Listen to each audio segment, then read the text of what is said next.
Elena here today, and Bodhi's going to help me with the interview. Yeah, you gonna help?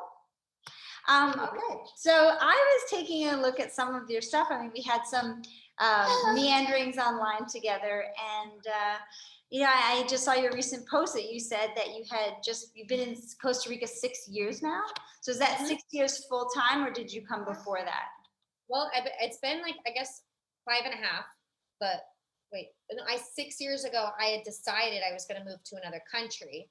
And then I was like, okay, 12 to 18 months, like maybe I checked out Australia and, and then within that 7 months, I was gone and I picked Costa Rica. So when the pandemic started, I decided to move from Uvita. I was in the town of Uvita, or like in the Bahia, near the beach side. I went up the mountain because I was like, you know what, beaches are closed. I'm just going to go up and be in peace and be able to be outside. And so then, let's see, after months of being there, I have another opportunity here. So I've been working on a bit of a project here, which is actually what brought me here. And then that's a lot of when the same time when my business really started to take off as well. So it was spurred by the project that I'm working on. And then also it just turned out to be an amazing location because then the borders opened. People started, the people that I've been working on them with their move were now able to enter. So I'm really glad I was not like 4.5, 5 hours away from the airport, tucked up in a mountain. It's just been a really good location for business right now. Help people move seamlessly to Costa Rica. So tell me specifically about your business. I just want to make sure that people are fully supported coming to the country if they've made that decision, that they're hooked up with the right trusted resources. But you're in a new country, everything's different. It could be a little chaotic, just to help people make sure that they're hooked up with the right people who have their best interests in mind, and just to provide a lot of that support for after they move. So give me a scenario of if someone calls you and they're like, Sarah, I need help. What do you do? Sure. If someone, let's say they think they might need a relocation specialist, they want to work with me, they'd go to my website, lostsaralena.com. There's a little application that they fill out, and then they can set up a call. And then during the call, I answer a few of their questions and we chat about what the process would look like. And if they're like, all right, let's do this, I usually go ahead, we set up our start date. So I call that like our kickoff call. They get a welcome email where they fill out a questionnaire so we can like really hit the ground running working together. They get an e-course. So the e-course that I developed really answers a lot of those common questions. What bank card should I use? How do I pay my utilities? How do phones work? What kind of Wi-Fi is available? What areas? So like, it's everything that was in my brain that I could think that was there. I put it all into a course format of like video. There's interviews with lawyers, all kinds of information in there. That's fantastic. Why weren't you here when I moved? Right. So I'd like for them to at least get started on that before our call, because that way the goal, I guess, is just to fill in some information gaps, some information that maybe they are wondering, but they're not sure on, or that they may not even thought of at all. They might say, oh, I didn't even think of this. Oh, I'm really glad you brought this up. So during the first calls where we really lay out like their logistics timeline, because some people call and they're like, we want to come in 6 weeks. What do we do? Let's get started. Some are like, okay, we're going to come 6 months to a year. So it's kind of the same process, but it just might be stretched out a little bit. So during the first call, we really identify what do they need? Do they want to talk to someone about residency, insurance? Just that consulting on areas. Some people have no idea where they want to live. So I need to really get to know them a lot. And then do you have a database of people that you recommend, like lawyers that you recommend and all those things? Yes. Yep. So I've been building my list of trusted people that I can say like, yes, I recommend this person, because it takes time to build your own list of contacts of who you feel comfortable, like especially sending a client to work with them as well. So I definitely, these are people that I would recommend for them. And then I can say, hey, if it's not a good fit, or if you don't click with them for some reason, we'll look for someone else who's recommended. Yeah. So it's never any pressure that you have to use the people that we say. But a lot of it's just consulting on everything. Gosh, because everyone's move is different. And then we do separate meetings on budgeting. As the time gets closer, we go through packing. What should you bring? What should you just leave at home?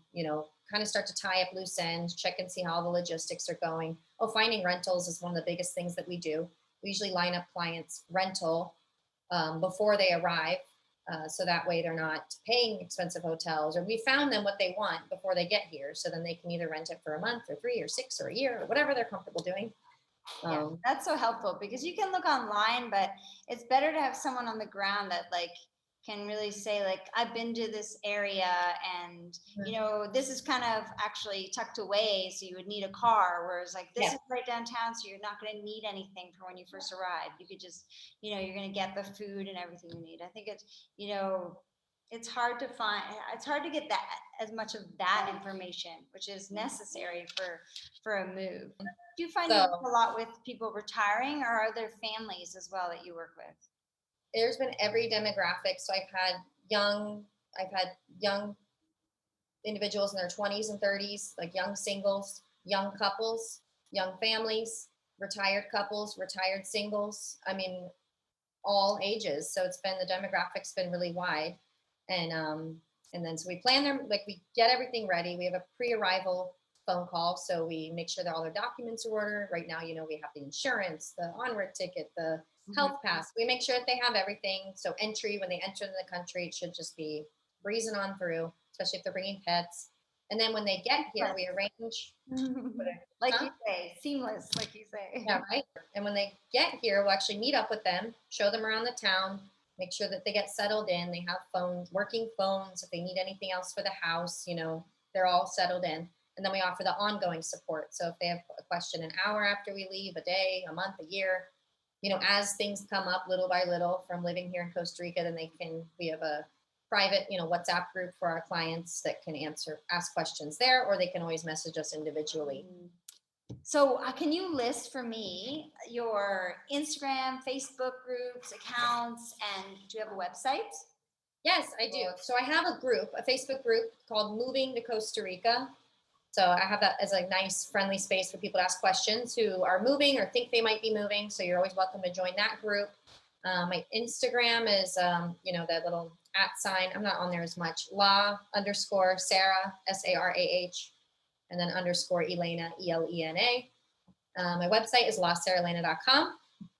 And the best way to reach me would be, I guess, if you know that you want to move, you think you want to book a call to talk about it and see if it would be a good fit, then the best way to do that would be to go through my website at lasaralena.com. But some people prefer to maybe if they just have a question, or some people email me as well, and that would be sarah@lasaralena.com. Those links. And then there's the YouTube channel. Oh, yeah. So that's, I guess, the most important. That has so much information that's just like free and out there. So, you know, whether you're going to want to use someone or you want to do this all on your own, you know, more power to you. Go for it. I did that. I just want people to be equipped, have good information. So there should be a lot of helpful information on there too. If you think that you're just like, I'm going to do it on my own. But some people don't want to, and that's fine. And then that's where we come in. Yeah, and I think that action, I think sometimes people are afraid to take that leap, or they'll say to me, like I used to have a shop in Coco, so I'd get a lot of people coming into the shop and they would say, how did you get here? And I would always say, I took an airplane. I know they want to hear my story, but I just, you know, the trickster in me. I was like, you know, it can be that simple. Like, I sold everything and got on an airplane. You know, I had someone here who found me a condo, but that was pretty much it. What do you love most about Costa Rica? Oh, what do I love most about Costa Rica? For me, it's the people. Like, if I had to choose one thing, I think it's the people. Obviously, I love like the weather, going to the beach, the nature. But I think what makes it so wonderful is like you can have all those things, but if you're surrounded by like cranky, grumpy people, then it's not that fun of a place, right? What do you miss? What's something you miss from back home? Okay. I guess the top 3 things would be my family, like my parents, my family, Chinese food, like good lo mein, and that white cheese dip that you get at those Mexican restaurants, like the queso blanco dip. And that's it. That's it. We were food related. We'll work on that. We'll find it here. We'll find it here. Well, that's excellent. I think what your service is something I would have totally loved. I think it's amazing what you do. And it's definitely the kind of logistics that I probably wouldn't be the best at. And so it's exciting to meet you. And I hope that we can send our clients your way. And thank you for taking your time to do this interview. It's been lovely. Absolutely. Thank you for having me. I so appreciate it.